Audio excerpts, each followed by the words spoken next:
সারা দেশে দেখা দিয়েছে জ্বালানি তেলের সংকট। অনেক পাম্পে তেল নেই, নোটিশ ঝুলিয়ে বন্ধ করে রেখেছে। যেগুলো খোলা রয়েছে সেগুলোতেও দীর্ঘ অপেক্ষার পর পাম্পে ছোটাছুটি করছেন ক্রেতারা। এরপরও অনেকেই তেল না পেয়ে হতাশ হয়েই ফিরে যাচ্ছেন। তবে পাম্প মালিকদের দাবি, স্বাভাবিক চাহিদার চেয়ে দ্বিগুণ তেল এনেও মেটানো যাচ্ছে না গ্রাহকের চাহিদা।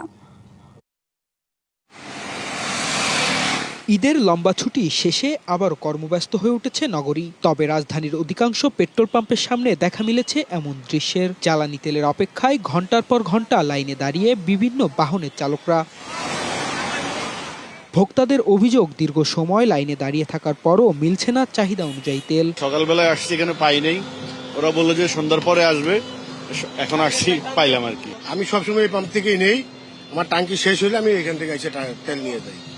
500 টাকা তেল দিল, দিচ্ছে না। আমরা লাগবো 20,000 লিটার, দেওয়া হলো 4,500 লিটার। পাম্প কর্তৃপক্ষের দাবি, চাহিদা অনুযায়ী তেল দিচ্ছে না ডিপোগুলো। সরকার হয়তো তার সেফটির জন্য বলতেছে, তার থাকার জন্য যে আমাদের কাছে পর্যাপ্ত তেল আছে, কিন্তু আমরা ডিপো থেকে পর্যাপ্ত তেল পাচ্ছি না।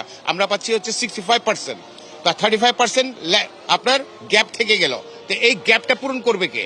আর আমরা রেগুলারও তেল পাচ্ছি না। ফুল ট্যাঙ্কি আমরা দিচ্ছি না। দিলে একজনের যদি ফুল ট্যাঙ্কি দিয়ে দেই, আরেকজনে পাবে না। এখন আমার যদি বলেন না ফুল ট্যাঙ্কি দিবেন না কেন, 10টা লোক আছে, ফুল ট্যাঙ্কি দিলাম, তেল শেষ। জ্বালানি তেলের সরবরাহ স্বাভাবিক না হলে পরিস্থিতি আরো খারাপ হতে পারে বলে আশঙ্কা করছেন সংশ্লিষ্টরা। Partha Saha, DBC news, Dhaka. নগদ নিয়ে এলো হার না মানা হার অফার। সর্বনিম্ন 10,000 টাকা রেমিটেন্স নগদে পাঠালে থাকছে স্বর্ণের হার জেতার সুযোগ।